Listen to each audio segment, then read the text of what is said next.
Heart attack आणि cardiac arrest त्याच्यातला फरक नेमका काय आहे आणि CPR म्हणजे काय? किंवा जिम मध्ये एखादा माणूस ट्रेडमिल वरती पळत असतो आणि पुढच्या क्षणाला पडतो आणि बरोबर. मृत्युमुखी पडतो. Attempts to remove the water from the stomach of a drowning victim is like a murdering a patient. हा प्रथमोपचार नुसता चुकीचा नाही तर प्राणघातक आहे.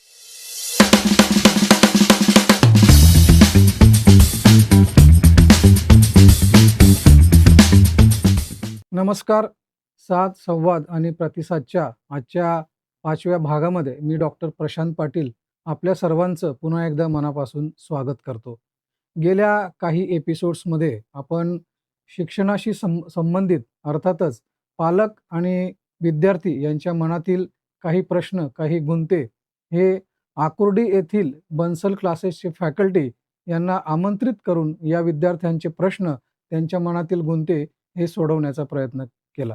त्याशिवाय अगदी मागच्या एपिसोडमध्ये महाराष्ट्रातील बुलढाणा जिल्ह्यातील सुप्रसिद्ध अशा लोणार लेक विषयी देखील आपण माहिती घेतली आणि या लोणार लेकच्या ऐतिहासिक सगळ्या तथ्यांविषयी देखील जाणून घेतलं.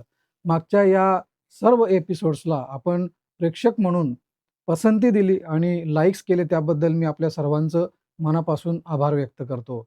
जसं मी मागे सांगितलं की या पॉडकास्टचा उद्देश ह्या सांस्कृतिक क्षेत्र असेल, ऐतिहासिक क्षेत्र असेल, शैक्षणिक असेल, वैद्यकीय असेल, प्रत्येक क्षेत्रामधील तज्ज्ञांना आमंत्रित करून प्रेक्षकांच्या मनातील काही जे प्रश्न असतील, काही गुंते असतील, ते सोडवण्याचा प्रयत्न करायचा या ठिकाणी मी प्रयत्न करणार आहे.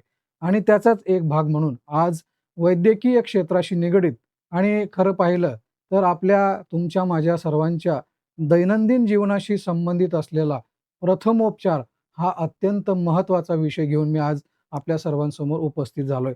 आणि मला अभिमानाने सांगावंसं वाटतं की या विषयातील अत्यंत तज्ज्ञ आणि महाराष्ट्रामध्ये ज्यांनी आपल्या वैद्यकीय क्षेत्रातील उल्लेखनीय कार्याने नावलौकिक प्राप्त केलेलं आहे, तसे पुण्यातील इमर्जन्सी मॅनेजमेंट एक्सपर्ट, सुप्रसिद्ध लेखक आणि आपल्या सर्वांना परिचित असलेले आदरणीय डॉक्टर पद्मनाभ केसकर सर आज मार्गदर्शक म्हणून आपल्याला या ठिकाणी लाभलेले आहेत. तुमच्या वतीने, माझ्या वतीने मी सरांचं मनापासून स्वागत करतो. सर, खूप खूप स्वागत. थँक्यू. सरांचा परिचय देण्याआधी मला निश्चित सांगावंसं वाटेल की सरांचं कार्य एवढं अफाट आहे की त्याला परिचय देताना शब्द अपूर्ण पडतील. तरी त्यांनी केलेल्या काही ठळक कार्याचं मी निश्चितच आपल्या सर्वांसमोर या ठिकाणी सरांच्या परिचयाने या कार्यक्रमाची सुरुवात करतो. सर आपल्यासोबत अत्यंत महत्त्वाचा आणि त्यांचा व्यस्त वेळ काढूनही खरं तर उपलब्ध झाले, त्याबद्दल मी तुमच्या सर्वांच्या वतीने त्यांचे पुन्हा एकदा आभार व्यक्त करतो. कारण विषयही तसाच आहे. मित्रांनो, आपण रोजच्या जीवनामध्ये जगत असताना अनेक वेळा आपल्यासमोर अपघात होताना पाहतो. कुठे आपण पर्यटनासाठी बाहेर फिरायला गेलो तर समुद्रामध्ये असो, नदीमध्ये असो किंवा कुठेतरी लेक असेल, त्या ठिकाणी आपण बऱ्याच वेळेला कोणी व्यक्ती बुडताना पाहतो. आणि अशा वेळेला प्रथमोपचार म्हणून आपण काय करायला पाहिजे हे बऱ्याच वेळेला आपल्याला उमगत नाही किंवा ते सुचत नाही, कारण त्याची माहिती आपल्याला नसते. तर अशा या सगळ्या गोष्टींची माहिती देण्यासाठीच पद्मनाभ केसकर सर आज आवर्जून या ठिकाणी उपस्थित आहेत. ते आपल्याला पुढील चर्चासत्रामध्ये या सगळ्या गोष्टींची माहिती देतीलच. परंतु सरांचा परिचय करताना मला निश्चित आनंद होतो की सरांनी इमर्जन्सी मॅनेजमेंट या क्षेत्रामध्ये गेली 22 वर्ष कार्य केलेलं आहे आणि अजूनही कार्य सुरू आहे. ते अमेरिकन हार्ट असोसिएशन या नामांकित संस्थेचे लायसन्स ट्रेनर देखील आहेत. इमर्जन्सी मॅनेजमेंट या विषयासाठी पोस्ट ग्रॅज्युएट कोर्ससाठी ते इन्स्ट्रक्टर म्हणून देखील कार्यरत आहेत. त्यांनी डिझास्टर मॅनेजमेंट या विषयामध्ये पोस्ट ग्रॅज्युएट डिप्लोमा डिस्टिंक्शनमध्ये अर्थात उच्च श्रेणीमध्ये या ठिकाणी उत्तीर्ण केलेला आहे. आणि बाणेर, पुणे येथे नामांकित असलेल्या यशदा या संस्थेमध्ये ते डिझास्टर मॅनेजमेंटसाठी मानद व्याख्याते म्हणून देखील कार्यरत आहेत. आत्तापर्यंत सरांनी 2000 पेक्षा जास्त डॉक्टरांना इमर्जन्सी मॅनेजमेंटसाठी प्रशिक्षित केलेलं आहे. आणि पुण्यातील सुप्रसिद्ध अशा रुबी हॉल क्लिनिक या ठिकाणी सुद्धा सर पोस्ट ग्रॅज्युएट डिप्लोमासाठी या ठिकाणी प्रशिक्षक अर्थात इन्स्ट्रक्टर म्हणून ते त्या ठिकाणी कार्यरत होते आणि खूप चांगलं काम त्यांनी या दरम्यान केलेलं आहे. कम्युनिटी अवेअरनेस अर्थात जनजागृतीसाठी सरांनी 500 पेक्षा जास्त CPR आणि first aid awareness programme conduct केलेले आहेत. CPR, फर्स्ट एड या सगळ्या गोष्टींविषयी सर पुढे चर्चासत्रामध्ये सांगतीलच. त्यांनी विविध कंपन्या असतील, पोलीस प्रशासन असेल, फायर ब्रिगेड असेल, विविध गार्डन असतील, त्याचप्रमाणे सरकारी संस्था असतील, शाळा, कॉलेजेस या ठिकाणी जाऊन फर्स्ट एड अवेअरनेससाठी कार्यक्रम घेतलेले आहेत. आणि मला निश्चितच आनंदाने सांगावसं वाटतं, की या कार्यक्रमाच्या माध्यमातून अनेक लोक प्रशिक्षित झाले सरांच्या प्रथमोपचारच्या प्रशिक्षणाने आणि अनेक जीव त्यांच्या माध्यमातून सरांनी वाचवलेले आहेत. सरांच्या emergency management in general practice या डॉक्टरांसाठी लिहिलेल्या पुस्तकाच्या अल्पावधीतच 5 आवृत्ती प्रकाशित झालेल्या आहेत आणि या आवृत्तीच्या साठी महाराष्ट्रातून आणि महाराष्ट्राबाहेरून आजही सतत मागणी असते. इतकं उपयुक्त हे पुस्तक आहे. महाराष्ट्र शासनाने मागील कुंभमेळ्याच्या वेळेला देखील सरांना आमंत्रित केलेलं होतं आणि शासकीय डॉक्टरांना आपत्ती व्यवस्थापनाचं प्रशिक्षण देण्यासाठी सरांना आमंत्रित केलं होतं आणि सरांनी त्या कुंभमेळ्यामध्ये या डॉक्टरांना प्रथमोपचारासाठी देखील प्रशिक्षित केलेलं होतं. इमर्जन्सी मॅनेजमेंटमधील कार्याच्या बरोबरीनेच सर गेली 31 वर्ष पिंपळे-निलख आणि सांगवी भागामध्ये यशस्वी फॅमिली फिजिशियन म्हणून देखील कार्यरत आहेत. याशिवाय या अनेक वैद्यकीय संस्था जसं नॅशनल इंटिग्रेटेड मेडिकल असोसिएशन अर्थात निमा पिंपरी चिंचवड असेल, SPDA, FPA, Baner medical association, opinion healthcare private limited अशा विविध संस्थांचे अकॅडमिक हेड म्हणून देखील सर कार्यरत आहेत. याशिवाय पर्यटन आणि साहित्य या क्षेत्रामध्ये देखील सरांचं खूप मोठं योगदान राहिलेलं आहे.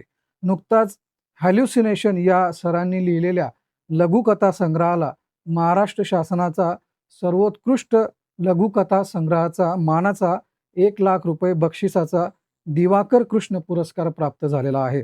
आणि खूप अभिमानाने सांगावंसं वाटतं, की नुकताच नाशिक येथे झालेल्या या समारंभामध्ये माननीय मुख्यमंत्री देवेंद्रजी फडणवीस यांच्या हस्ते सरांचा या ठिकाणी सत्कार झालेला आहे. त्याबद्दल माझ्या वतीने आणि आपल्या सर्वांच्या वतीने मी सरांचं मनापासून अभिनंदन करतो. याशिवाय आपण मित्रांनो सगळ्यांनी कोविडसारखी महामारी जगली आहे, तिला अनुभवली आहे आणि या कोविडच्या महामारीमध्ये ज्यावेळेला या व्हायरसविषयी आपल्याला काही माहिती नव्हतं, याच्या उपचारांविषयी काही माहिती नव्हतं, याच्यामध्ये इन्व्हेस्टिगेशन्स काय करायचे, ट्रीटमेंट काय करायची, याचं व्हॅक्सिन कसं असेल, ह्या सगळ्या गोष्टींचा गुंता त्या ठिकाणी इतका वाढलेला होता, की गव्हर्नमेंटला त्याचप्रमाणे या क्षेत्रामध्ये काम करणाऱ्या लोकांना देखील त्यावेळेला हे सगळं गुंतागुंतीचं सर्व तो काळ होता.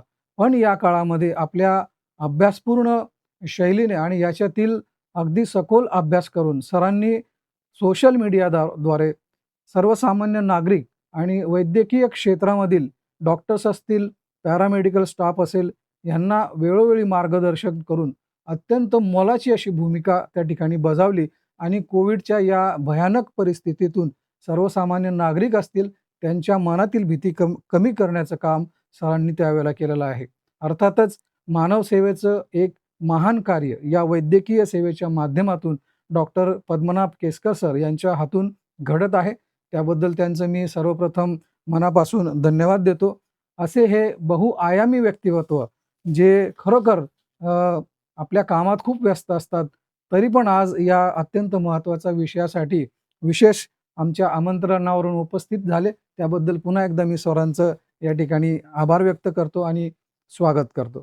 सर, आपल्या परिचयानंतर मी या आजच्या विषयाला सुरुवात करतोय. अत्यंत महत्त्वाचा असा हा विषय आहे. सर, सुरुवातीला सर्वसामान्य लोकांच्या मनातील प्रश्न, की प्रथमोपचार म्हणजे नेमका काय आणि तो किती महत्त्वाचा आहे?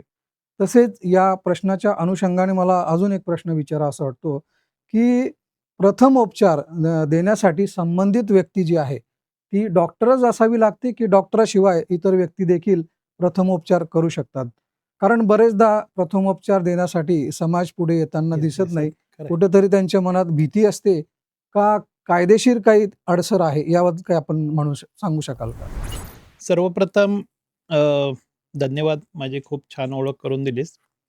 आणि आज आपला पॉडकास्ट आहे प्रथमोपचार आणि फर्स्ट एड याचा अवेअरनेस संदर्भात, जनजागृती संदर्भातला.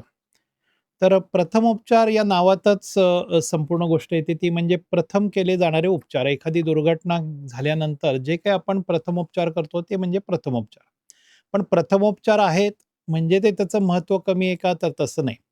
किंवा कधी-कधी लोकांना वाटतं, की प्रथमोपचार म्हणजे फक्त त्याच्या वेदना काही प्रमाणात कमी कराव्यात, करण्यासाठी केले जाणारे उपचार आहेत का? तर तसं नाही. प्रथमोपचार हे जीव वाचवणारे उपचार असतात.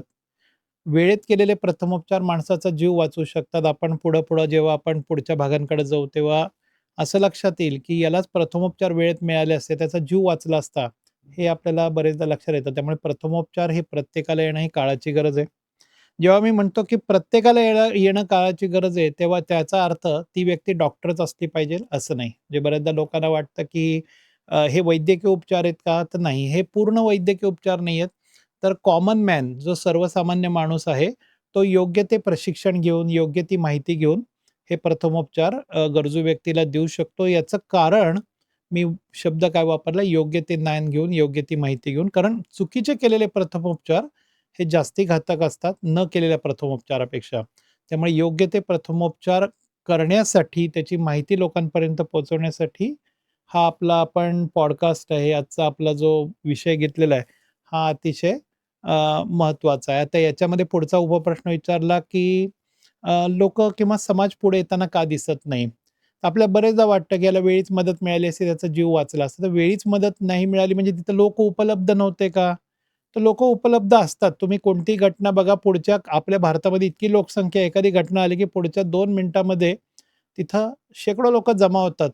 पण त्यातला प्रथमोपचार करण्यासाठी लोकं पुढे येत नाही. त्याच्यामागचं कारण म्हणजे लोकांच्या मनात कायद्याची, पोलिसांची भीती असते. त्यांना वाटतं, की मी याला प्रथमोपचार दिले, मी याला वैद्यकीय मदत केली आणि काही कारणांनी याचा मृत्यू झाला, तर आपल्याला पोलीस जबाब द्यायला बोलवतील का?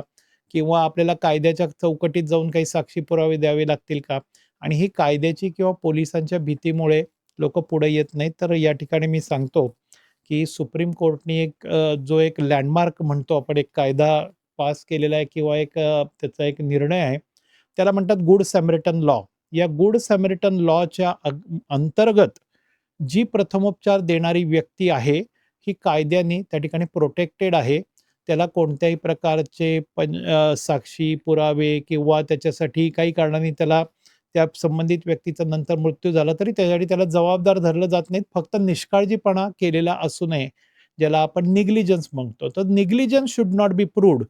हे फक्त त्याच्यामागचं एक वाक्य आहे, ते लक्षात ठेवावं, की आपण प्रथमोपचार करताना व्यवस्थित करावेत, निष्काळजीपणा करू नये आणि करताना ते करत असताना कायद्याची कोणी मनात भीती बाळगू नये. हे मला या ठिकाणी चांगलं सांगावसं वाटतं, की एखाद्या व्यक्तीचा जीव वाचवण्यासारखं पुण्य नाहीये. त्यामुळे एखादी कोणतीही व्यक्ती जेव्हा दुर्घटनाग्रस्त, जिचा जीव धोक्यात आलेला आहे, अशा वेळेला आपण पटकन पुढे जा, त्या व्यक्तीला मदत करा आणि हेच मला या ठिकाणी सांगायचं आहे आणि योग्य ते प्रथमोपचार काय आहेत, हे आपण पुढं जसं-जसं आपला पॉडकास्ट सरकत जाईल, ते आपण बघूया. हार्ट अटॅक आणि कार्डियाक अरेस्ट हे दोन्ही टर्मिनॉलॉजी वेगळ्या-वेगळ्या आहेत.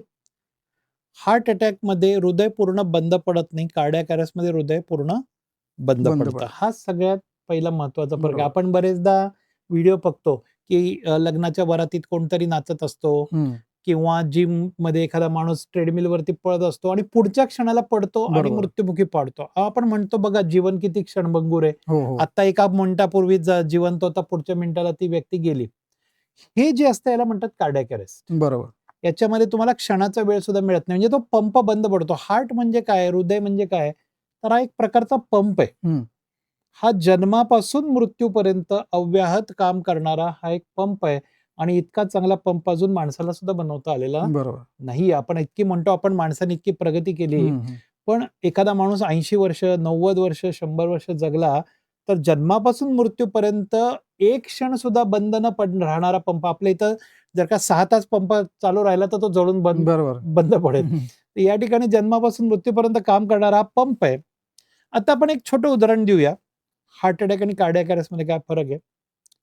आपण पंप चालू आहे आपला आणि अचानक लाईट गेली. हं. अचानक लाईट गेली. काय होईल? बरोबर. हृदय पंप बंद पडेल. पंप बंद बरोबर. पडेल. म्हणजे काय होईल? वरती जाणारं टाकीत पडणारं पाणी बंद झालं. बंद होईल. वरची टाकी म्हणजे काय? मेंदू. ब्रेन. बरोबर. वरची टाकी म्हणजे मेंदू. मेंदू. बरोबर. लाईट गेले, पंप बंद पडला, क्षणामध्ये मेंदूकडचा रक्तपुरवठा बरोबर. थांबला, माणूस कोलॅप्स झाला. कोलॅप्स बरोबर. हा काय झाला? Cardiac arrest. Cardiac arrest. Okay. या ठिकाणी पंप बंदच पडला. पण त्याच्याऐवजी असा विचार कर, की लो व्होल्टेज आहे. हं. पंप चालू आहे, पण लो व्होल्टेज आहे. काय होईल, की पंप ज्या क्षमतेने पाणी वरती फेकायला पाहिजे तो फेकत नाहीये. नाहीये. पंप बंद पडलेला नाही, पण तो पूर्ण इफिशियंटली काम करत नाही. नाहीये. त्यामुळे वरती जाणारं पाणी हे कमी प्रमाणात जातं आहे. मेंदूला कमी रक्त ओढत. बरोबर. हार्ट अटॅकमध्ये काय होतं? हार्ट अटॅकमध्ये हृदयाचा काही भाग, हं. पूर्ण हृदय नाही, हृदयाचा काही भाग त्याला रक्तपुरवठा न मिळाल्यामुळे त्या ठिकाणी तो मरतो. मरतो. त्याला म्हणतात हार्ट अटॅक. याच्यामध्ये बरोबर. पूर्ण बाकीचं हृदय चालू असतं, पण तेवढाच भाग काम करत नाही. त्याच्यामुळे हृदयाची जी इफिशियन्सी आहे ती कमी होती. हा तुला उदाहरणासाठी सांगितलं. पण आता हार्ट अटॅक म्हणजे काय मी ते सांगतो पहिल्यांदा. कारण हा सगळ्यांचा जिव्हाळ्याचा प्रश्न असतो, की प्रत्येकाला कधी ना कधी आयुष्यामध्ये आपल्याला हार्ट अटॅक आलेला आहे असं वाटतं. बरोबर. मग त्याला एखाद्याला मसल पेन होऊ दे, ऍसिडिटी होऊ दे, गॅस होऊ दे, नाही तर खरोखरचा अटॅक हार्ट असू दे. जेव्हा छातीत दुखायला लागतं तेव्हा प्रत्येकाच्या मनात भीती येते, की मला हार्ट अटॅक आलेला आहे आलेला. का? हार्ट अटॅक म्हणजे काय? मी मगाशी सांगितलं हृदय हा एक पंप आहे. बरोबर. हृदय हा स्नायूंनी बनलेला भाग आहे. पूर्ण स्नायू आहेत हे. ज्याप्रमाणे एखाद्या गाडीला चालण्यासाठी पेट्रोल लागतं, तसं हृदयाला पंपिंग करण्यासाठी जे पेट्रोल लागतं त्याला म्हणतात ऑक्सिजन. ऑक्सिजन. बिना ऑक्सिजनचा हृदयाचा पंप चालू शकत नाही. याला कंटिन्युअस सप्लाय लागतो ऑक्सिजनचा. तर ऑक्सिजन कसा मिळतो? रक्तामार्फत. बरोबर. तर रक्तामार्फत हृदयाच्या मांसपेशीला ऑक्सिजन मिळतो आणि ऑक्सिजन मिळाला की हार्टचं पंपिंग चालू राहतं. हृदयाला रक्तपुरवठा करणाऱ्या 3 महत्त्वाच्या रक्तवाहिन्या ज्याला आपण करोनरी आर्टरी म्हणतो. तर या रक्तवाहिन्या ज्या आहेत, त्या हृदयाला पूर्ण रक्तपुरवठा करतात. काही कारणांनी या हृदयाच्या एखाद्या रक्तवाहिनीत किंवा 2 रक्तवाहिनीत, 3 रक्तवाहिनीत गुठळी झाली, ज्याला आपण ब्लॉकेज म्हणतो. आपण बरोबर. सर्वसामान्य लोकांच्या मतात काय म्हणतो? ब्लॉकेज. ब्लॉकेज. आपण म्हणतो की त्याला ब्लॉकेज होतं, मग त्याला अँजिओप्लास्टी बरोबर. झाली. तर जेव्हा हृदयाच्या रक्तवाहिनीमध्ये ब्लॉकेज होतं, ते ब्लॉकेज कशामुळे होतं? तर रक्ताची घट्टपणा येऊन गुठळी होते बरोबर. किंवा रक्तामधली चरबी ज्याला कोलेस्ट्रॉल म्हणतो ती एकत्र येते किंवा तिसरी गोष्ट म्हणजे रक्तामध्ये साखर जर का जास्ती प्रमाणात वाढले तर या गोष्टीमुळे या रक्तवाहिन्यामध्ये ब्लॉकेज तयार व्हायला सुरुवात होते. रक्तवाहिनी ब्लॉकेज झालं तर काय होईल? आपल्याला पाण्याचा पाईप आहे त्याच्यामध्ये जर का घाण झाली तर काय होईल? पुढे पुढच्या भागाला सप्लाय पाणी बंद मिळणार होईल. नाही. प्लंबर येऊन म्हणेल, की पुढं पाणी काही येत नाही बरोबर. कारण याच्यामध्ये कुठेतरी ब्लॉक ब्लॉक आहे म्हणून झालेलं आहे. पुढे रक्त येत नाही. बरोबर. त्याच पद्धतीने हृदयाच्या रक्तवाहिनीमध्ये जेव्हा अडथळा निर्माण होतो, ब्लॉकेज निर्माण होतो, तेव्हा हृदयाच्या पुढच्या भागाला ती रक्तवाहिनी ज्या भागाला रक्तपुरवठा करतेय, त्या भागाला रक्तपुरवठा मिळत नाही. मिळत नाही. बरोबर. रक्तपुरवठा मिळत नाही म्हणजे काय मिळत नाही? ऑक्सिजन मिळत. ऑक्सिजन मिळत नाही. ऑक्सिजन नाही मिळाली, की त्या ऑक्सिजनच्या अभावी त्या हृदयाच्या त्या भागातल्या पेशी मरायला लागतात. त्यालाच आपण हार्ट अटॅक म्हणतो. बरोबर. ऑक्सिजन न मिळाल्यामुळे हृदयात ज्या भागाला रक्तवाहिनी जाते, त्या भागाला ऑक्सिजन नाही मिळाला, त्या भागाला ऑक्सिजन नाही मिळाला, त्यामुळे त्या ठिकाणचा स्नायू हा तडफडायला लागतो. बरोबर. ऑक्सिजनच्या जसा पाण्यातला मासा बाहेर हो, हो. काढला, तर मासा कसा तडफड तडफड. करतो? बरोबर.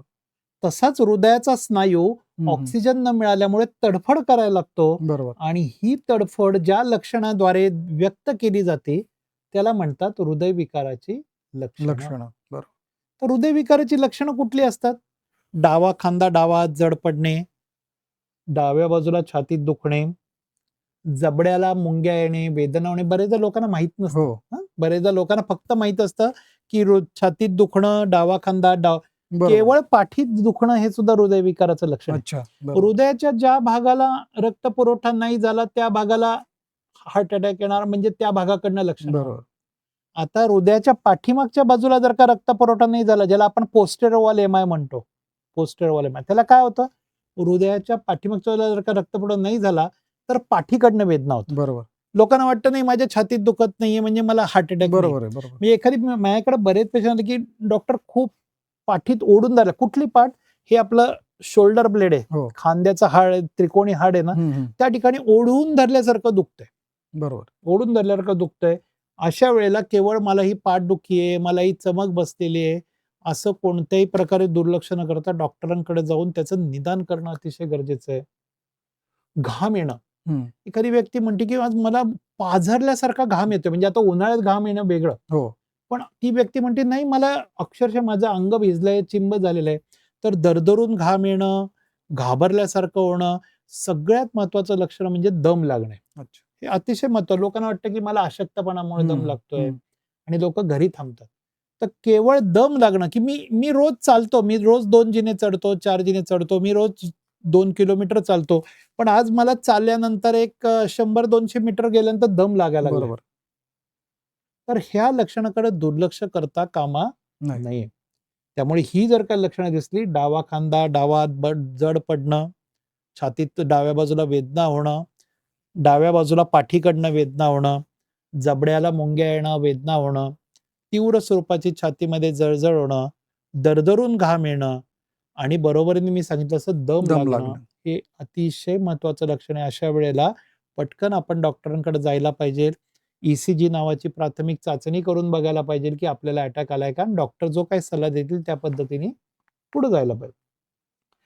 हार्ट अटॅक येतो तेव्हा वेळ मिळतो माणसाला. आज मला छातीत दुखायला लागलं, आता मला छातीत दुखायला लागला तर मला डॉक्टरांकडे जायला वेळ मिळतो. पण कार्डियाक अरेस्टमध्ये वेळ मिळत नाही. नाही. कार्डियाक अरेस्टमध्ये पुढच्या क्षणाला माणसाचा मृत्यू होतो. अच्छा. त्यामुळे दोन्हीचे प्रथमोपचार पण वेगळे आहेत. बरोबर. हार्ट अटॅकचे प्रथमोपचार वेगळे, कार्डियाक अरेस्टचे जेव्हा एखाद्या हार्ट अटॅक आलेल्या माणसांना जर का मोठ्या प्रमाणात हृदयाच्या भागाला जर का रक्तपुरवठा नाही झाला, हं. तर तो हार्ट अटॅक कार्डियाक अरेस्टमध्ये रूपांतरित होऊ शकतो. बरोबर. म्हणजे आता जे हृदय काम करतंय काही प्रमाणात, आपण म्हणू 30%, 40%, अचानकच ते हृदय बंद पडू बंद शकतं. पडतं. ओके. म्हणजे सुरुवातीला हार्ट अटॅक आला, ज्याला आपण मायोकार्डियल इन्फार्क्शन म्हणतो, हा कार्डियाक अरेस्टमध्ये रूपांतरित होऊ शकतो आणि त्या माणसाला तो बेशुद्ध पडू शकतो, त्याचा श्वास हृदयक्रिया बंद पडू शकते. पण आता आपण प्रथमोपचाराकडे वळूया. हं.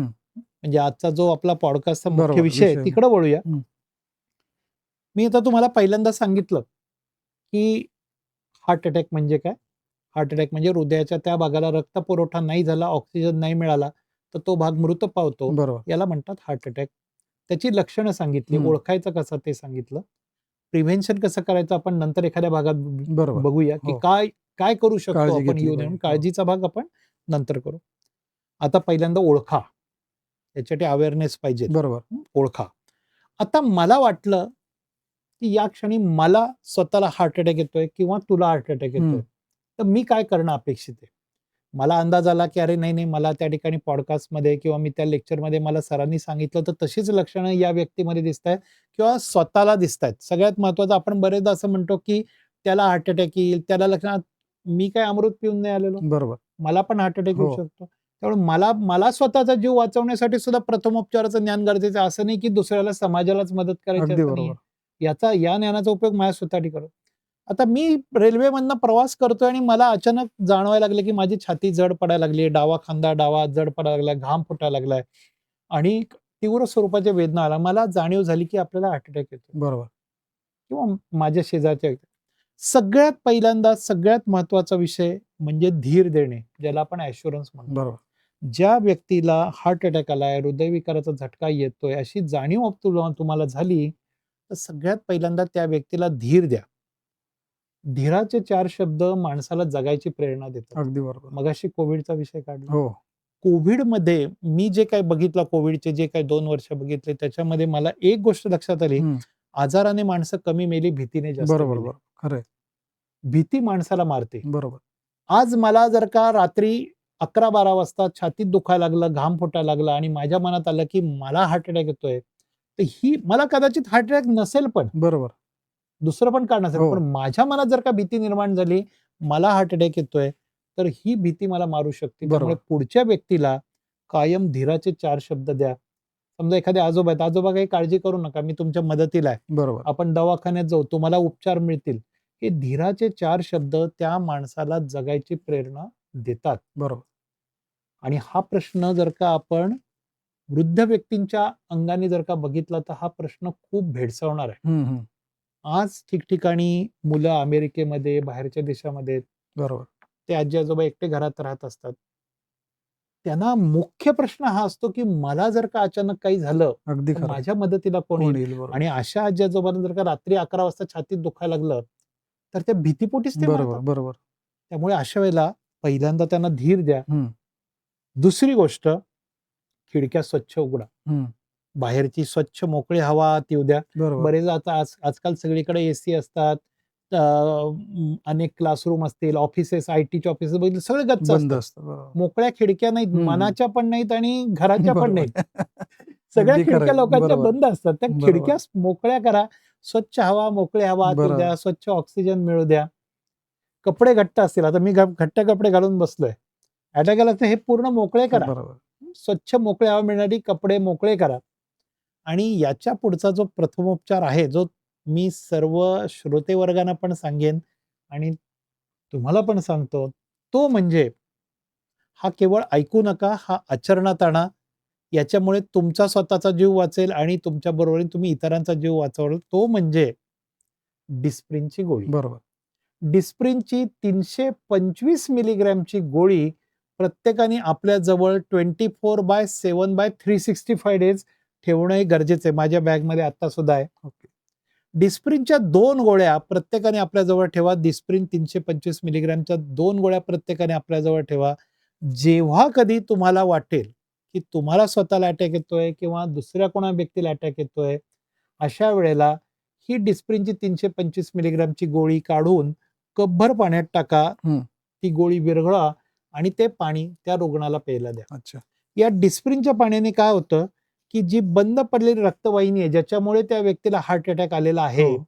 त्या रक्तवाहिनीला ओपन करण्याचं काम किंवा हे जे ब्लॉकेज आहे, त्याला विरघळवण्याचं काम ही डिस्प्रिनची डिस्प्रिनची गोळी गोळी. करते आणि त्या व्यक्तीचा जीव वाचतो. मी म्हणत नाही हा कायमस्वरूपी उपचार आहे, बरोबर आहे. पण तो हॉस्पिटलमध्ये जाईपर्यंत त्याला तज्ञ डॉक्टरांची मदत मिळेपर्यंत अगदी त्या बरोबर. व्यक्तीचा मृत्यू हा डिस्प्रिनच्या गोळीमुळे होत नाही. आणि डिस्प्रिनची गोळी ही मी म्हणेन हा सगळ्यात चांगला प्रथमोपचार हा हार्ट अटॅक आलेल्या रुग्णासाठी आहे. फक्त 2 गोष्टीची काळजी घ्या. एक पहिली गोष्ट म्हणजे त्या व्यक्तीला विचारा, की तुला डिस्प्रिनच्या गोळीची ॲलर्जी नाही ना? बरोबर. कारण काही-काही वेळेला एखाद्या व्यक्तीला त्या गोळीची ॲलर्जी असू शकते. हो. तर तिला विचारा, की "बाबा मी तुला आता मदतीकरता म्हणून एक डिस्प्रिनची गोळी पाण्यात टाकून देणार आहे. तर हं. तुला काही ॲलर्जी आहे का?" ती व्यक्ती म्हटली, "नाही."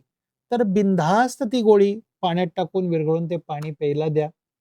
कधी-कधी लोकं मला विचारतात, की "डॉक्टर तुम्ही खूप चांगला उपाय सांगितला बरं का. पण समजा, समजा या व्यक्तीला मी डिस्प्रिनची गोळी दिली आणि हॉस्पिटलमध्ये गेल्यानंतर डॉक्टर म्हणाले, की हा हार्ट अटॅक नव्हता. हं. हा अन्य कारणामुळे त्याला बरोबर आहे. छातीत दुखत होतं, अन्य कारणामुळे डावा खांदा, हं. त्याला स्पॉन्डिलायटिस होतं, काय XYZ असेल, पण हार्ट अटॅक नव्हतं. तर काय होईल बाबा? काहीही होणार नाही. तुम्ही केवळ शंकेपोटी जीव वाचवण्याच्या चांगल्या हेतूने डिस्प्रिनची गोळी दिली, बरोबर.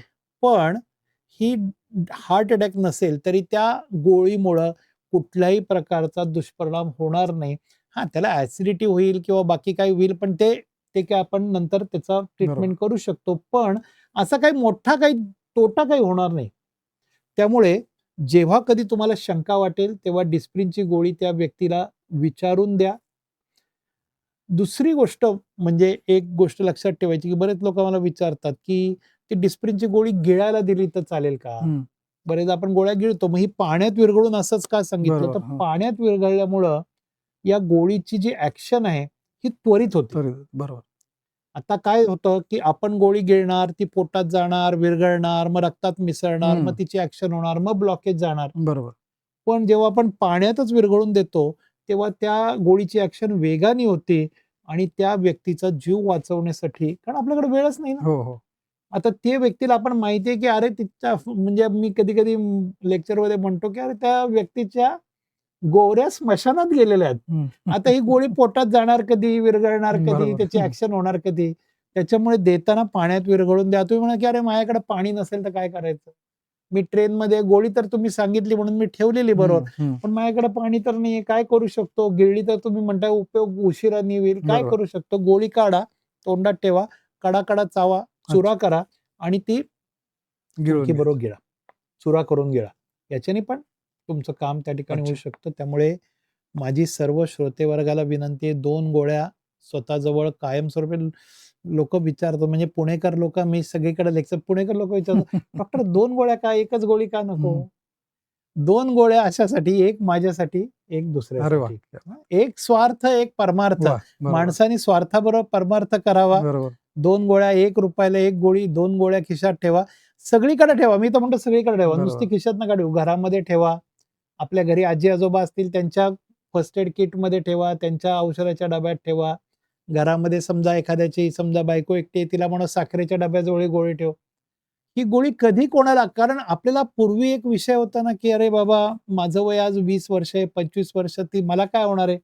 आता कोविड पश्चात आम्ही बघितलं, की अतिशय मोठ्या प्रमाणावरती, जास्ती प्रमाणावरती हृदयविकाराच्या खरं आहे. झटक्याचं प्रमाण वाढलेलं आहे. त्याच्यामुळे ही गोळी प्रत्येकाने जवळ बाळगणं गरजेचं आहे. सॉर्बिट्रेट नावाची गोळी आहे, पण ती आम्ही कधीही प्रथमोपचार म्हणून सांगत नाही. त्यामुळे तिचा वापर तुम्ही करू नका. हं. सॉर्बिट्रेटची गोळी जिभेखाली ठेवण्यासाठी येते, पण त्याच्यामुळे बीपी चेक केल्याशिवाय ती गोळी देता येत नाही. त्यामुळे तिचा वापर मी कधीही सांगणार नाही, पण डिस्प्रिनच्या गोळीचा मात्र वापर करायला नक्की पाहिजे. सांगेन. तर हे झालं हार्ट अटॅकच्या बाबतीमध्ये. बरोबर. हृदयविकाराचा झटका आल्यानंतर काय करायचं? तर हृदयविकाराचा झटका आल्याननंतर ती व्यक्ती शुद्धीत असताना हे उपचार करायचे. बरोबर. बेशुद्ध असल्यानंतर आपण तोंडात गोळी ढकलणार का? पाणी नाही, घालणार नाही. का?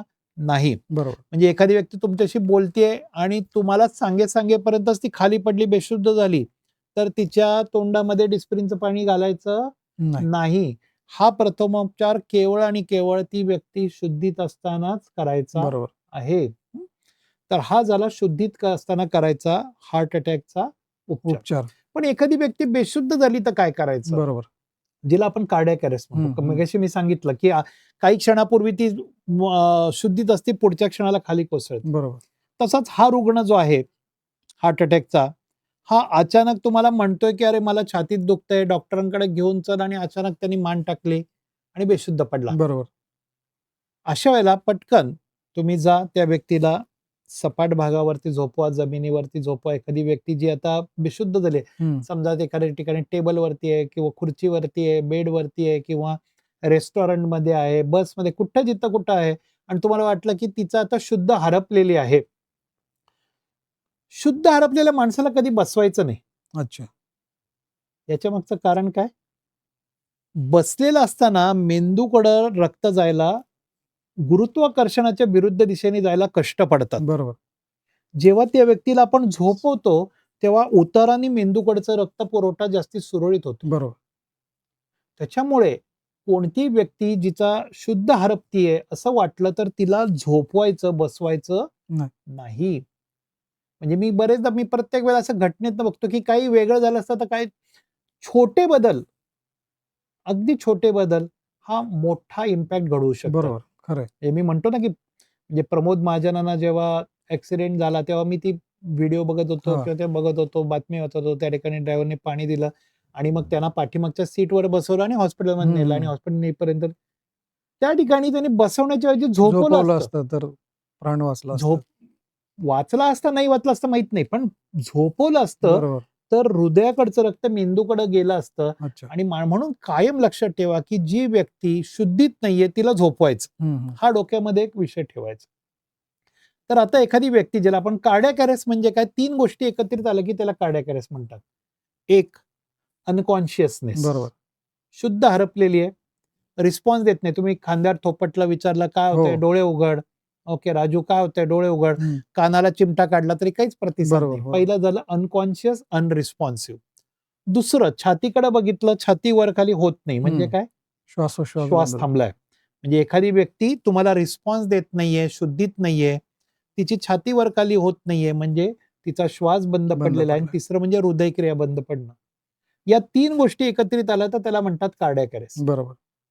तर जेव्हा तुम्हाला कधी अशी व्यक्ती समोर येते, कारण शोधू नका. आपल्याला कारणं फार शोधतो आपण. हं. आपल्याला वाटतं ना, की अरे एखादी व्यक्ती, तर आज मी मॉर्निंग वॉकला समजा गेलो आपण आणि रस्त्याच्या कडेला एखादी व्यक्ती दिसली. तर आपण त्या व्यक्तीला काय झालं तिला? तिचं बीपी वाढलं का? तिचं बीपी कमी झालं का? शुगर वाढली का? शुगर बरोबर. कारणाचा शोध घेणं महत्वाचं नाही, माणसाचा जीव महत्वाचा आहे. बरोबर. माणसाचा जीव, कारण हे नंतर हॉस्पिटलमध्ये गेल्यानंतर शोधतील डॉक्टर, त्याचे उपचार करतील. त्याच्यासाठी तुम्ही नाहीये. तर या ठिकाणी काय करायचं मी तुम्हाला सांगतो, की एखादी व्यक्ती अचानक बेशुद्ध पडली, कारण काही असू दे. हं. या ठिकाणी विद्युत प्रवाहाचा झटका लागला, उंचावरून पडलेली असू दे, हार्ट अटॅक आलेला असू दे, गाडीने उडवलेला असू दे, कारण काहीही असू, जेव्हा एखादी व्यक्ती बेशुद्ध पडली आणि तिचा श्वास थांबला तर काय करायचं हे आपण बघूया. सगळ्यात पहिल्यांदा एक लक्षात घ्या की या ठिकाणी मी एक प्रश्न अ, श्रोते वर्गाला त्या ठिकाणी विचारतो किंवा त्याचं उत्तर पण सांगून टाकतो की मानवी मेंदू बिना ऑक्सिजनचा किती वेळ जिवंत राहू शकतो.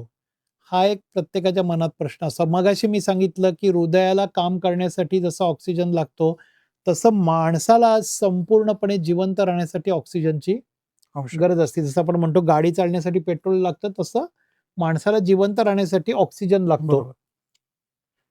बरेचदा लोकांना वाटतं की माणूस मरतो म्हणजे श्वास बंद पडतो म्हणून माणूस मरतो किंवा हृदयक्रिया बंद पडते म्हणून माणूस मरतो, असं नाहीये. एखाद्या माणसाचा श्वास बंद पडला तर व्हेंटिलेटर लावता येईल, बरोबर. बरोबर. एखाद्या माणसाचं हृदय बंद पडलं तर त्या ठिकाणी आपल्याला CPR देता येईल. बरोबर. पण माणूस मरणं म्हणजे काय? तर ब्रेन डेथ म्हणजे माणूस मरणं. म्हणजे एका आपण जेव्हा डेथ डिक्लेअर करतो, तेव्हा आपण काय बघतो त्याची ब्रेन डेथ झाली बरोबर. का? हं. डॉक्टर काय सांगतात, की आता आता काही उपाय नाहीये. बरोबर. बरेचदा आपण म्हणतो, की हॉस्पिटलमध्ये एखाद्या हार्ट अटॅक लोकांना नेतात. 15-20 मिनिटं जातात. प्रथमोपचार मिळत नाही. डॉक्टरांकडे नेल्यानंतर ते डॉक्टर तपासतात आणि म्हणतात, "तुम्हाला यायला उशीर लाईट. झाला." हे एक हं. वाक्य कायम असतं. बरोबर. तुम्हाला यायला उशीर उशीर झाला. झाला. तुम्हाला यायला उशीर झाला म्हणजे काय झालं? त्या व्यक्तीची ब्रेन डेथ झाली. बरोबर. ब्रेन डेथ झाली आणि ब्रेन डेथ ही इरिव्हर्सिबल असते. म्हणजे पाठीमागे नाही फिरवता येत, बरोबर.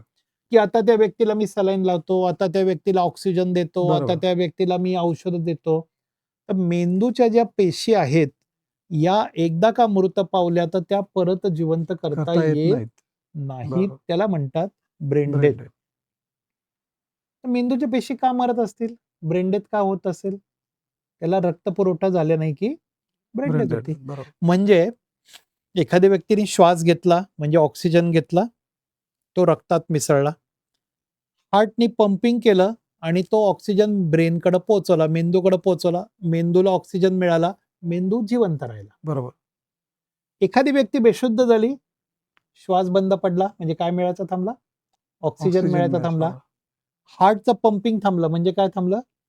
ट्रान्सपोर्ट सिस्टीम थांबली. बरोबर. म्हणजे हा जो ऑक्सिजन मेंदूकडून येणारी ट्रान्सपोर्ट सिस्टीम आहे, रक्तात मिसळून जो वरती जाणार आहे तो थांबला. म्हणजे काय मिळायचा थांबला मेंदूला? Oxygen oxygen. मिळायचा थांबला. ज्या क्षणाला ऑक्सिजन मिळायचा थांबला, तिथून पुढं माणूस फक्त 4 मिनिटं जिवंत राहतो. किती? 4 मिनिटं. 4 मिनिटं. म्हणजे आता विचार करा, म्हणजे आता आपल्याला एक गणित सांगितलं ना हं, मिनिटाचं, हं. की मग महत्त्व कळतं बरोबर, प्रथमोपचाराचं. बरोबर. म्हणजे आपण म्हणतो, की एखादी व्यक्ती अचानक बेशुद्ध आली आणि तिचा श्वास बंद पडला. म्हणजे काय मिळायचं थांबला? Oxygen oxygen. मिळायचा थांबला. या क्षणापासून ती व्यक्ती फक्त 4 मिनिटं जिवंत राहते. म्हणजे मदत किती वेळात मिळाली पाहिजे? 4 4 मिनिटामध्ये मिनिटातच. मदत मिळाली पाहिजे. बरोबर. आज मला सांग, की अशी दुर्घटना झाली, की एखाद्याला जोराचा हार्ट अटॅक आला, एखाद्याला गाडीने उडवलं, एखादा उंचावरून पडला आणि बेशुद्ध पडला, श्वास बंद पडला. हं, हं. तर हा माणूस 4 मिनिटात जाऊ शकतो का हॉस्पिटलला? नाही. हं, हं. म्हणजे आपल्या डॉक्टरांवरती आणि हॉस्पिटलवरती, "अरे नाही, माझ्यापासून ज्युपिटर हॉस्पिटल इतकं जवळ आहे." अरे रस्ता क्रॉस करता येत नाही 4 हो, 4 मिनिटामध्ये. म्हणजे मिनिटामध्ये. बरोबर फॉरगेट आहे. About reaching the hospital end बरोबर, गेटिंग द बरोबर. Medical help. खरंय, खरंय. आहे की नाही? म्हणजे या ठिकाणी तुम्हीच तुमची मदत केली पाहिजे, तरच ती व्यक्ती जिवंत राहील. बरोबर. म्हणजे तुमचं काम काय आहे, की हॉस्पिटलला जाईपर्यंत त्या व्यक्तीची ब्रेन डेथ होऊ न देणं, हे तुमचं काम आहे. बरोबर. पुढचे उपचार डॉक्टर केव्हा करतीलच. करतील? जेव्हा ती व्यक्तीची ब्रेन डेथ होणार नाही. कारण मी बरोबर. मगाशी काय सांगितलं? ब्रेन डेथ ही इरिव्हर्सिबल असते. एकदा म्हणजे ती आपण बरेचदा बघतो ना, हॉस्पिटलमध्ये तोडफोड, मोडतोड होते. लोकं म्हणतात, "अरे, आम्ही घेऊन आलो, 10 मिनिटात आणलं, 15 मिनिटात आणलं" आणि डॉक्टर म्हणतात, "आता काही करू शकत नाही." असं काय? अरे, हा डॉक्टरांचा दोष नाहीये. बरोबर. एकदा का मेंदू मृत पावला, की त्याला जिवंत करता येत नाही. अगदी डॉक्टर काय, अगदी परमेश्वर सुद्धा करू शकत बरोबर. नाही जिवंत. खरंय. तुम्ही जर का वेळेत प्रथमोपचार दिले असते, तर त्याची ब्रेन डेथ झाली बरोबर. नसती. त्याची ब्रेन डेथ झाली नसती, तर डॉक्टरांनी पुढचे उपचार केले असते. तर या ठिकाणी मला सगळ्या समाजाला आवाहन करायचं आहे की टाइमली सीपीआर, कार्डिओपल्मोनरी रिससिटेशन, ज्याला आपण सीपीआर CPR म्हणतो, हे ज्ञान प्रत्येकाला असणं गरजेचंच आहे. बरोबर. हे ऑप्शनल नाहीये. हे प्रत्येकाला ज्ञान पाहिजे. जेव्हा व्यक्ती एखादी अचानक काही कारणाने तुम्हाला बेशुद्ध पडलेली दिसेल, कारण काही का असेना, पटकन जा, तिचा रिस्पॉन्स बघा, खांद्यावर थोपटा, विचारा काय होतंय, डोळे उघड, कानाला चिमटा काढा. काही प्रतिसाद दिला नाही, छातीकडे बघा. हं. छातीकडे बघा, छाती वर खाली होते का 10 म्हणेपर्यंत, 10 सेकंद म्हणजे 10 म्हणेपर्यंत. बरोबर. 1, 2, 3, 4, 5, 6, 7, 8, 9, 10. 10 म्हणेपर्यंत बघा, छाती वर खाली होते का? छाती वर खाली होत नसेल, याचा अर्थ त्या व्यक्तीचा श्वास बंद बंद पडला. पडलाय. म्हणजे त्या व्यक्तीला आता ऑक्सिजन मिळत नाहीये. म्हणजेच या व्यक्तीची आता ब्रेन डेथ होणार आहे. हिला मला त्वरित सीपीआर चालू दिलं करणं पाहिजे. गरजेचं आहे. आहे. याच्यासाठी पल्स चेक करण्याची गरज गरज नाही. बरोबर. नाही, हे सगळ्यांनी महत्वाचं लक्षात ठेवा. जे आपण लोक बघतात, डॉक्टर हो. बघतात, इथली पल्स असेल, गळ्यापाशी पल्स असेल, ओके, हे तुम्हाला बघण्याची गरज नाही. सर्वसामान्य लोकांनी 2च गोष्टी बघा, शुद्धीत आहे का आणि श्वास चालू आहे का. कारण छाती वर खाली होते का नाही बघणं सोपं आहे, बरोबर. कोणी बघू हो, शकतं. हो. अशा वेळेला ज्या क्षणाला असं लक्षात आलं की त्या व्यक्तीचा श्वास बंद पडलाय, ऑक्सिजनचा पुरवठा बंद पडलाय, तेव्हा त्याच्या छातीच्या मध्यभागी दोन्ही हाताची अशी मूठ ठेवून आपण छाती दाबायला, आपण व्हिडिओमध्ये बघू शकतो. तर या ठिकाणी छाती दाबायला सुरुवात करा. साधारणतः 5 ते 6 सेंटीमीटर छाती खाली जाईल. या पद्धतीने छाती दाबायला सुरुवात करा. याच्याने काय होईल की बंद पडलं हृदय हे बाहेरून आपण पंपिंग करतोय आणि मेंदूकडे परत रक्तपुरवठा जायला सुरुवात होते आणि रक्तामार्फत काय जातो? ऑक्सिजन ऑक्सिजन जातो आणि त्या व्यक्तीच्या मेंदूला ऑक्सिजन मिळायला लागला की त्याची ब्रेन डेथ होते. आता याच्यामध्ये जेव्हा आपण कॉम्प्रेशन देतो, छाती दाबतो, तेव्हा फक्त रक्तपुरवठा चालू होतो. ही व्यक्ती श्वास घेत नसती, तिला ऑक्सिजनची गरज असते. त्यामुळे बरोबर. आपण काय करतो, 30 वेळेला छाती दाबली. किती वेळा? 30 वेळेला. 30 वेळेला छाती दाबली की त्याचं नाक दाबून डोकं तिरकं करा, नाक दाबायचं आणि तोंडावाटे तोंड लावून श्वास श्वास फुंका. छाती वर गेली की समजायचं मी फुंकलेला श्वास त्याच्या छातीत गेला. असे 2 श्वास द्यायचे. 30 वेळेला छाती दाबा, 2 वेळेला 2 वेळेला श्वास. श्वास द्या. 30 वेळेला छाती दाबा, 2 2 वेळेला वेळेला श्वास श्वास द्या. असं 2 मिनिटामध्ये 5 वेळा करायचं. याला म्हणतात सीपीआरचा CPR. रेशो, याला म्हणतात सीपीआरचं सायकल. तर 30-2, 30-2, 30-2 अशा पद्धतीने पेशंटला सीपीआर देत जर का हॉस्पिटलला घेऊन गेलं, तर भले तो 20 मिनिटांनी जरी गेला, तरी डॉक्टर तुम्हाला काय म्हणणार नाहीत? तुम्हाला यायला उशीर झाला. बरोबर. हे वाक्य म्हणणार नाहीत, कारण त्या व्यक्तीची ब्रेन डेथ झालेली नाही. नसेल. कारण तुम्ही दिलेल्या सीपीआरमुळे आणि तुम्ही दिलेल्या श्वासामुळं माणसाच्या मेंदूला कृत्रिमरित्या ऑक्सिजनचा पुरवठा मिळत राहिला आणि त्याची ब्रेन डेथ झाली नाही. बरेचदा मी लोकांना विचारतो, की जन्म आणि मृत्यू याच्यामध्ये किती अंतर आहे? हं. लोकं म्हणतात, की नाही 50 वर्ष, 70 वर्ष, 80 वर्ष ते काळ मोजतात. मी म्हणतो जन्म आणि मृत्यूमध्ये एवढं अंतर नाहीये. जन्म आणि मृत्यूमध्ये फक्त एका श्वास. एका श्वासाचं अंतर आहे. खरंय. एक श्वास घेतला, पुढचा श्वास घेतला नाही, मृत्यू. बरोबर. इतका मृत्यू सोपा आहे. हो, हो. खरंय. हा श्वास घेतला, पुढचा श्वास घेतला नाही, एवढा मृत्यू सोपा आहे. आणि बरोबर. हा श्वास देण्याचं काम कोण करता? तुम्ही करता. बरोबर. जेव्हा प्रथमोपचार देता, तेव्हा हा जीव वाचवणारा जो पुढचा श्वास आहे, जो त्या व्यक्तीला घेता नाही आला, हा तुम्ही बाहेरून देण्याचं काम करता आणि त्या व्यक्तीचा जीव वाचवता. जीव वाचवण्यासारखं पुण्य नाही. खरंय. तुम्ही मंदिरामध्ये जाता, ठिकठिकाणी जाता, देवाला नवस करता, त्यापेक्षा एका माणसाचा जीव वाचवला, तर त्याच्या घरच्या लोकांनी जी काही तुम्हाला त्या ठिकाणी आशीर्वाद देतील, त्याची पुण्य तुम्हाला कोणत्याही स्वरूपामध्ये अन्य कारणाने मिळू शकत नाही. त्यामुळे सीपीआर द्या, ज्याला मी म्हणतो जीवरक्षक चळवळ. बरोबर. जीवरक्षक चळवळ म्हणजे मी आतापर्यंत आता मोजायचं सोडून दिलेलं आहे, हं, हं. की मी किती लोकांना प्रशिक्षित केलेलं आहे. म्हणजे डॉक्टरांना तर मी गेले 22 वर्षामध्ये 20,000 डॉक्टर प्रशिक्षित केले असतील. कम्युनिटी अवेअरनेस आहे. विषय एकच आहे, की याच्यातून एका व्यक्तीचा जीव वाचावा, वाचलं. हाच त्याच्या मागचा उद्देश आहे. तर हार्ट अटॅक आणि कार्डियाक अरेस्ट याच्यामधला फरक आपण समजून घेतला. हो. हार्ट अटॅक असताना, शुद्धीत असताना काय प्रथमोपचार करायचे बघितलं. कार्डियाक अरेस्टमध्ये जेव्हा माणूस बेशुद्ध पडतो, श्वास बंद पडतो, तेव्हा त्याला सीपीआर द्यायची आणि सीपीआरचा व्हिडिओ पण आपण आता बघितला. तर त्या पद्धतीने बरेच लोकांच्या मनात एक प्रश्न असतो, मला या ठिकाणी तो एक घ्यायचा आहे, की लोकांच्या मनात एक भीती असते, की मी या माणसाच्या तोंडाला तोंड लावून श्वास दिला आणि याला काही आजार असतील तर मला बरोबर, होतील. बरोबर. बरोबर की नाही? हं. की समजा याला एड्स असेल, HIV असेल, कोव्हिडच्या काळात कोव्हिड हो, असेल, हो. एखाद्याला ट्युबरक्युलोसिस असेल, TB असेल बरोबर. किंवा बरेचदा कधी-कधी एखादी व्यक्तीला हार्ट अटॅक येतो, कार्डियाक असतो तेव्हा उलटी होती. हं, शेवटच्या क्षणात जोरात वेदना इतक्या होतात, की त्या व्यक्तीला उलटी होती, तोंडाला उलटी असते, घाण असते. हं. त्यामुळे कधी-कधी ना समाजाला माहिती असतं, की अरे नाही याला CPR दिला पाहिजे.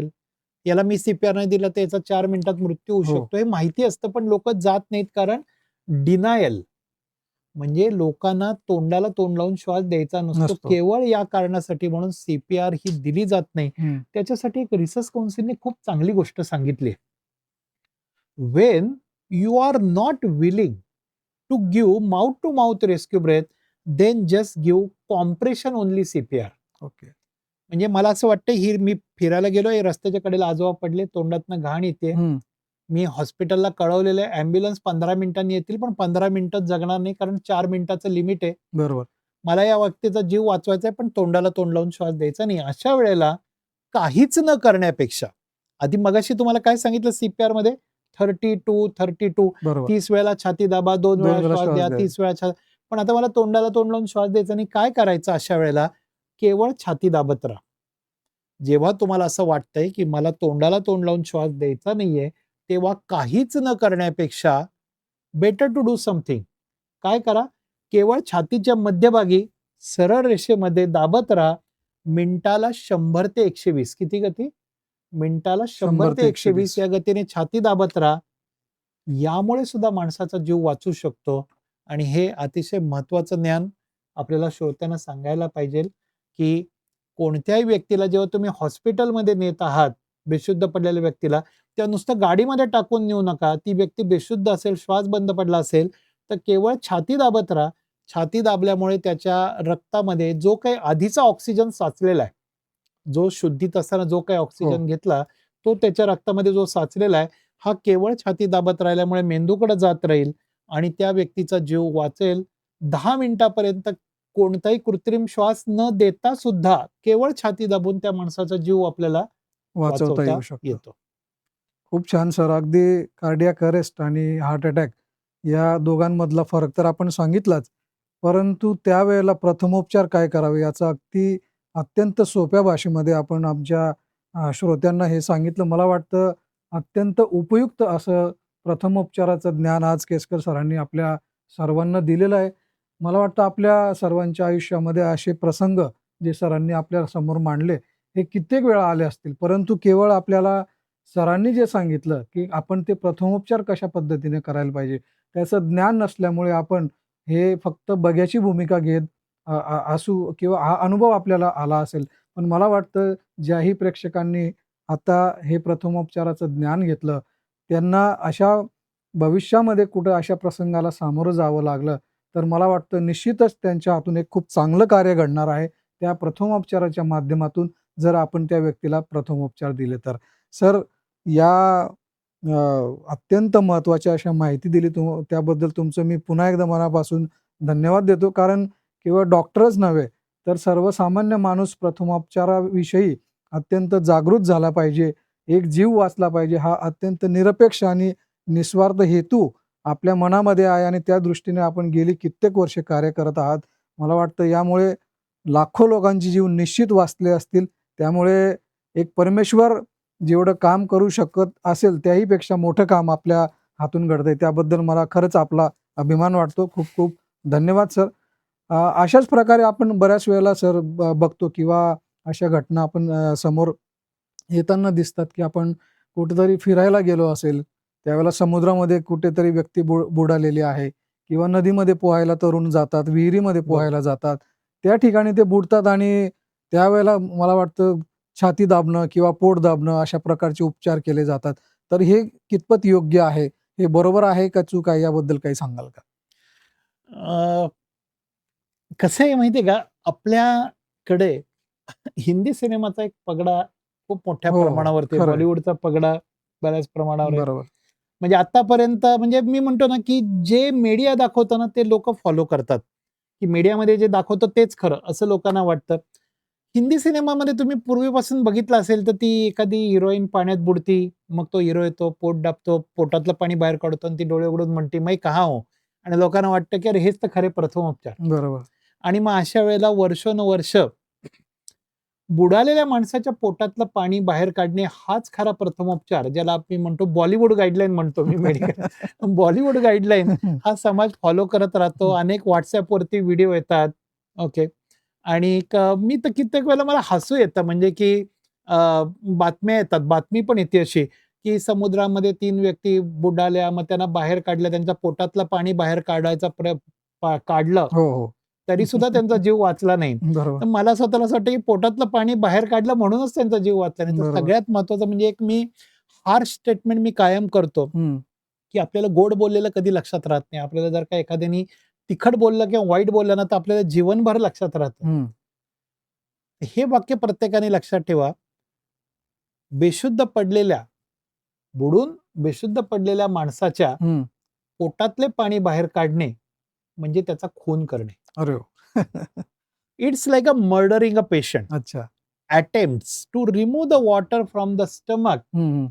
of a drowning victim is like a murdering a patient. हा प्रथमोपचार नुसता चुकीचा नाही तर प्राणघातक आहे. अरे बाप!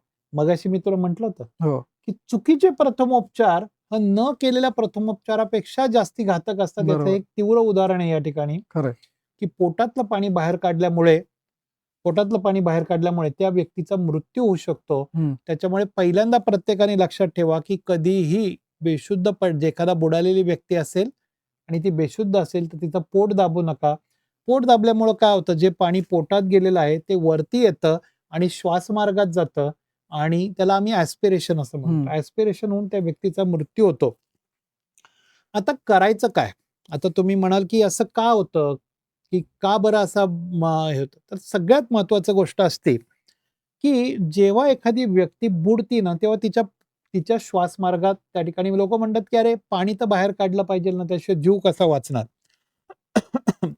तर कसं असतं, की एखादी जेव्हा व्यक्ती पाण्यात बुडती, डुबती, तेव्हा आपल्याला एक चांगला रिफ्लेक्स दिलेला आहे देवानी, ज्याला आम्ही म्हणतो मेमरी रिफ्लेक्स, की ज्याद्वारे जे पाणी नाकातोंडात शिरतं, तर ते श्वासमार्गात जात नाही, लंग्समध्ये जात नाही, तर ते फक्त पोटात जातं, स्टमकमध्ये जातं आणि पोटात गेलेल्या पाण्यामुळे माणूस मरत नाही. आपण रोज 2 लिटर, 3 लिटर पाणी पितो, आपण मरतो का? नाही मरत. त्याच्यामुळे पोटात गेलेल्या पाण्यामुळे माणूस मरत नाही. माणूस मरतो कशामुळे मरतो?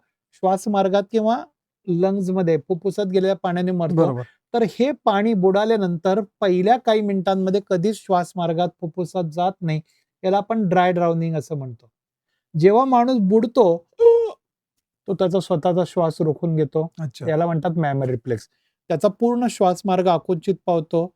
श्वासमार्गावर एक पानासारखा भाग असतो, तो बंद होतो. ज्याला आपण बाटलीचं झाकण लावतो तसं सील होतो हं. आणि जे काही पाणी जातं, ते श्वासमार्गात न जाता पोटात जातं. म्हणजे देवानी, निसर्गाने एवढ्या मोठ्या कष्टाने ते श्वासमार्गात पाणी जाण्यापासून त्याला वाचवलेलं आहे. बरोबर. आता तीच व्यक्ती जेव्हा पाण्यातनं बाहेर काढून किनाऱ्यावरती येते, तेव्हा तुम्ही काय करता? समाज काय करतो? पोट पोट दाबतो. दाबतं. बरोबर. पोटातलं पाणी. आता पोट दाबतो तेव्हा काय होतं? हे पोटात गेलेलं पाणी आहे, स्टमकमधलं पाणी ते वरती येतं आणि ते श्वासमार्गात बरोबर आणि आहे. फुफ्फुसात जातं. म्हणजे फुफ्फुसांमध्ये. माणूस दुसऱ्यांदा बुडून मरतो. हं. पहिल्यांदा देवानी त्याला वाचवलं. त्याच्या श्वासमार्गात पाणी जाण्यापासून बरोबर, वाचवलं. बरोबर. या सगळ्या प्रयत्नांवरती तुम्ही काय फिरता? पाणी फिरतं. परत पाणी फिरता. त्यामुळे पोटात पोट दाबणे हा अतिशय प्राणघातक उपचार आहे, की ज्याच्यामुळे जिवंत राहू शकणारा माणूस मरतो. मरू शकतो. हा सगळ्यात पहिल्यांदा गोष्ट आहे. काय करायचंय? आता तुम्ही म्हणाल, की मग मला बरेचदा लोकं विचारतात, की "अरे, मग श्वासमार्गात पाणीच नाही गेलेलं, तर मग माणूस का बेशुद्ध पडलाय? का माणूस त्याची शुद्ध हरपली आहे?" तर याच्या मागचं कारण म्हणजे जेवढा वेळ तो पाण्याखाली होता, तेवढा वेळ त्याचा श्वासमार्ग बंद होता, तेवढा वेळ त्याला काय नाही मिळाला? ऑक्सिजन नाही ऑक्सिजन नाही मिळाला. त्यामुळे ती व्यक्ती बेशुद्ध पडलेली आहे, याच्या मागचं कारण ऑक्सिजनच्या अभावी ती बेशुद्ध पडलेली असते. त्याचं पाण्याशी काही देणं-घेणं नसतं. त्यामुळे जी व्यक्ती पाण्यात बुडाल्यामुळे बेशुद्ध झालेली आहे, तिला काय प्रथमोपचार करायचे? पहिली गोष्ट म्हणजे तिचे ओले कपडे काढून टाका. ज्याला आम्ही हायपोथर्मिया म्हणतो. थंडाव्यामुळे कार्डियाक अरेस्ट येतो. त्यामुळे त्याचे थंड ओले कपडे काढून टाका. त्याला ब्लँकेटमध्ये गुंडाळा. दुसरा प्रथमोपचार करायचा आहे. तोंडामध्ये काडी, कचरा, काही घाण असेल तर ती काढून घ्यायची, श्वास मार्ग मोकळा करायचा जेणेकरून हा ऑक्सिजन आतपर्यंत जाईल. तिसरा प्रथमोपचार हा करायचा आहे, की ती व्यक्ती बेशुद्ध का पडलेली आहे? कारण तिला ऑक्सिजन मिळालेला नाहीये म्हणून ती व्यक्ती बेशुद्ध पडलेली आहे. त्यामुळे तिला पहिले कृत्रिम श्वास द्या. जी व्यक्ती त्या ठिकाणी बेशुद्ध पडली आहे, तिचं नाक दाबा, त्याच्या तोंडामध्ये श्वास फुंका, तिला ऑक्सिजन द्या. ऑक्सिजन मिळाला की 100 मधले 50 व्यक्ती शुद्धीत येतील. केवळ हा प्रथमोपचार केल्यामुळे आपल्याला मृत्यू दर बुडाल्यामुळे होणाऱ्या माणसांचा कमी आणता येईल. आणि जर का ती व्यक्ती शुद्धीत नाही आली तर काय करा, तुम्ही त्या ठिकाणी कृत्रिम श्वास दिले पण तरी शुद्धीत नाही आली तर CPR चालू करा. बरोबर. जो मगाशी मी हो. सांगितलं त्या पद्धतीने छाती दाबायला सुरुवात करा. 30-2, 30-2 या पद्धतीने CPR द्यायला सुरुवात करा. याच्यामुळे आपल्याला बुडालेल्या व्यक्तीचा जीव वाचवायला नक्की त्या ठिकाणी मदत होईल. पोटातलं पाणी बाहेर काढू नका. ओले कपडे काढा, ब्लँकेटमध्ये गुंडाळा, तोंडामधला काडी कचरा काढा आणि पहिले त्याला कृत्रिम श्वास द्या जेणेकरून त्याला ऑक्सिजन मिळेल. बरोबर. आणि त्याच्यानंतर नाही शुद्धीत आला तर त्या ठिकाणी CPR चालू करा. अतिशय हा सहज सोपा उपाय प्रत्येकाने बुडाल्यानंतर करण्यासाठी लक्षात ठेवा. आणि पोटातलं पाणी बाहेर काढणं हा जो उपाय आहे तो पहिल्यांदा चुकीचा आहे बरोबर. हा लक्षात ठेवा आणि त्या पद्धतीने प्रथमोपचार द्या. चालेल. धन्यवाद सर. आपण नेहमीच बघतो, की म्हणजे आत्तापर्यंत बऱ्याच लोकांनी चुकीचेच उपचार केलेले असतील आणि जसं आपण सांगितलं, की बॉलिवूडच्या बऱ्याच चित्रपटांमध्ये ते चुकीच्याच पद्धतीने दाखवलं जातं आणि तसंच फॉलो केलं जातं. परंतु आज कुठेतरी आपण आपल्या या पॉडकास्टच्या माध्यमातून एक चांगली आणि योग्य पद्धत या ठिकाणी प्रेक्षकांना सांगितली. त्याबद्दल तुमचे मनापासून धन्यवाद करतो. मंडळी, प्रथमोपचार हा असा विषय आहे, की याच्यामध्ये भरपूर शिकण्यासारखं आहे आणि भरपूर आपल्याला मार्गदर्शन घेण्यासारखं आहे. परंतु एका पॉडकास्टमध्ये हे सगळं संपण्यासारखं नाही. परंतु त्यातल्या त्यात आज आदरणीय डॉक्टर केसकर सर यांनी कार्डियाक अरेस्ट, त्याच्यानंतर हार्ट अटॅक आणि पाण्यात बुडल्यानंतर काय उपचार केले गेले पाहिजेत, या प्रथमोपचाराविषयी आपल्याला प्राथमिक माहिती अत्यंत सोप्या भाषेमध्ये आणि अत्यंत शास्त्रीय पद्धतीने दिलेली आहे. ज्याच्यामुळे निश्चितच आपण ते फॉलो केलं तर आपण आपल्यासमोर अशा जर घटना घडत असतील, तर आपण एखाद्याचा जीव नक्कीच वाचवू शकतो. सर नेहमी म्हणतात, की जर आपण योग्य पद्धतीने प्रथमोपचार केले, तर आपण एखाद्याला मृत्यूच्या दारातून अर्थात अ, स्वर्गाच्या दारातून परत त्याला आणू शकतो आणि नवीन जीवन देऊ शकतो. एवढं ताकद या प्रथमोपचारामध्ये आहे. परंतु पुन्हा एकदा तेच सांगेन, की जर आपण ते योग्य पद्धतीने केले, तरच त्याचा उपयोग होईल. त्यामुळे आपण चुकीचे प्रथमोपचार न करता केवळ सरांनी ज्या पद्धतीने आपल्याला सांगितलं, तेही व्यवस्थित शिकून प्रथमोपचार अशा घटनांमध्ये आपण करायचा प्रयत्न करा. पुढच्या एपिसोडमध्ये पुन्हा एकदा सरांसोबतच राहिलेल्या ज्या गोष्टी आहेत, त्या पुन्हा कंटिन्यू करायचा मी प्रयत्न करेल. तोपर्यंत सरांनी आज आपला अमूल्य वेळ देऊन काही प्रथमोपचाराविषयी आपल्याला माहिती दिली. त्याबद्दल प्रेक्षकांच्या वतीने आणि आमच्या सर्व टीमच्या वतीने डॉक्टर केसकर सरांचे मी मनापासून आभार व्यक्त करतो. पुढच्या एपिसोडला लवकरच भेटू. तोपर्यंत नमस्कार.